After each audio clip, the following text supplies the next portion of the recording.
पेड़ पौधे और सभी प्राणी का पैदा होना तू क्षेत्र और क्षेत्रज्ञ से जान। क्षेत्र शरीर है, प्रकृति है, क्षेत्रज्ञ पुरुष है जो कांस्टेंट है। इन दोनों के सुमेल से संसार में सब कुछ बन रहा है। जो सब नाशवान प्राणियों में अविनाशी परम ईश्वर को समान रूप से स्थित देखता है उसे ही सही देखता है। जिसको जब ये देखने लग जाता है कि कोई तो है ऐसी यूनिवर्सल इंटेलिजेंस, कुछ टॉप का कोई एलिमेंट ऐसा है जो मधुमक्खी से शहद बनवा रहा है, रेशम के कीड़े से रेशम बनवा रहा है, केवी से वास्तु करवा रहा है, वो एलिमेंट जब दिखने लगता है कि वो सब में है तब उसे सही से दिखने लगता है, क्योंकि सब और स्थित ईश्वर को वह सम रूप से देखता है, बैलेंस्ड ढंग से देखता है। इसलिए वह अपने आपे से भी हिंसा नहीं करता और परम को पा जाता है। जब उसे पता चलता है कि ईश्वर ने उसको भी कोई परम देकर भेजा है, उसको भी कोई ना कोई शफा देकर भेजी है, जब वो उस शफा को देखने लग जाता है तब वो स्वयं से भी हिंसा नहीं करता, क्योंकि फिर तो उसको शहद ही बनाना है। इस शरीर का सदुपयोग करना है, सदुपयोग करना है, अच्छा उपयोग करना है कि इससे मैं उसी एक्सेलेंस को बांट दूं जिसे बांटने के लिए किसी परम सत्ता, किसी ईश्वर ने मुझे यहां पर भेजा है, जो सब कर्मों को हर प्रकार से प्रकृति के द्वारा ही करते हुए देखता है, अपने आपे को अकर्ता देखता है, उसी को सही से दिखाई देता है। जैसे जैसे यह ध्यान गहराता चला जाता है तो पता चलता है कि मेरी प्रकृति, मेरा GIF, मेरी जो कंपोजिशन है वो ऐसी है कि उससे यही होता है और मैं कर ही नहीं रहा। मैं तो देख रहा हूं कि इस शरीर से ये हो रहा है, मैं थोड़ी कर रहा हूं। अब केबी नाम का एक शरीर जो है वो वास्तु कर रहा है, उससे हो रहा है, पर उसके अंदर तो पता है ना कि भाई इस शरीर से और कुछ नहीं हो रहा। बिल्डर बन जाता, इतने बिल्डरों का काम किया, फैक्ट्रियां लगा लेता, इतनी फैक्ट्रियों के बारे में जानकारी हासिल की, क्यों नहीं हुआ उससे? प्रत्येक व्यक्ति उस कर्म बंधन से बंधा हुआ है अपनी प्रकृति, अपने गुणों की कंपोजिशन के कारण।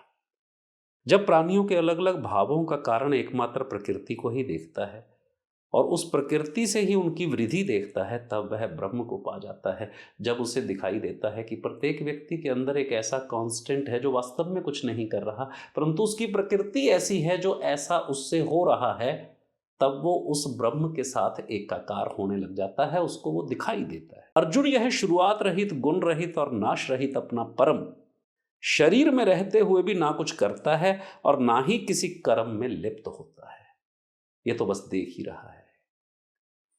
जैसे सब जगह पर व्यापक आकाश सूक्ष्म होते हुए भी कहीं लिप्त नहीं होता, जैसे स्पेस जो है ये कहीं लिप्त नहीं है, कहीं लिपटा हुआ नहीं है, कहीं क्लैडेड नहीं है, वैसे ही शरीर में सब जगह उपस्थित परम भी कहीं लिप्त नहीं होता। शरीर के हर सेल में एक इंटेलिजेंस है जो उस हर सेल को ड्राइव कर रही है।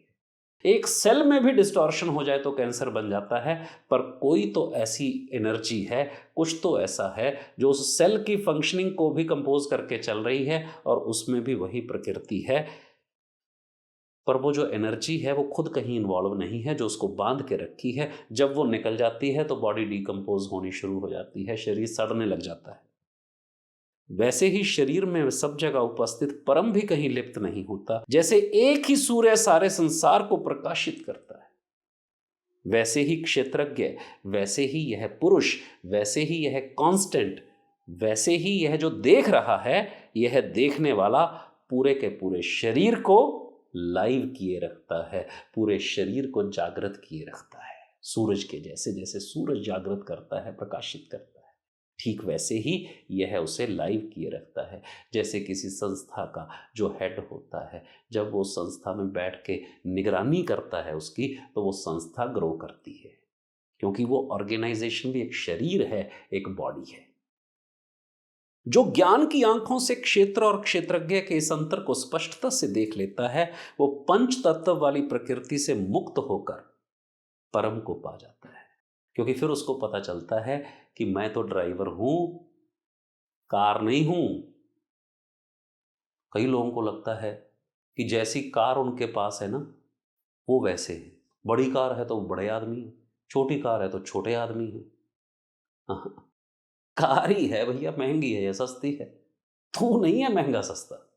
बस जिस दिन ये अंतर स्पष्ट हो जाता है ना, उस दिन ये पंच तत्व वाली जो प्रकृति है, इससे मुक्त हो जाता है व्यक्ति और अपनी एक्सेलेंस को प्राप्त कर लेता है।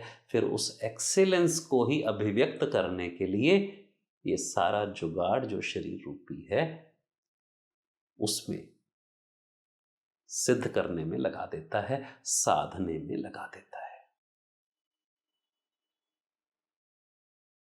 अच्युतम केशवम कृष्ण दामोदरम राम नारायणम जानकी वल्लभम। इतने पर ही विचार करिए, फिर से अपनी एक्सरसाइजेस को करिए। मैं जैसे जैसे आप लोगों के ये अध्याय करवाता चला जाऊंगा, आप पुनः अपनी एक्सरसाइजेस को करना, अपने आपे को सबमिट कर देना। जो तुम्हारे अंदर बैठकर ये सब देख रहा है तटस्थ भाव से, उसी को देखने देना, वही करेक्ट कर देगा, क्योंकि वही तुम्हारी एक्सेलेंस का स्पार्क है ना? वही तुम्हारी एक्सेलेंस का स्पार्क है, वही ठीक करेगा, क्योंकि वो ठीक ही है, तुम गलत नहीं हो, डिस्ट्रैक्टेड हो। जब दिखने लग गया ना, सब सही हो जाता है।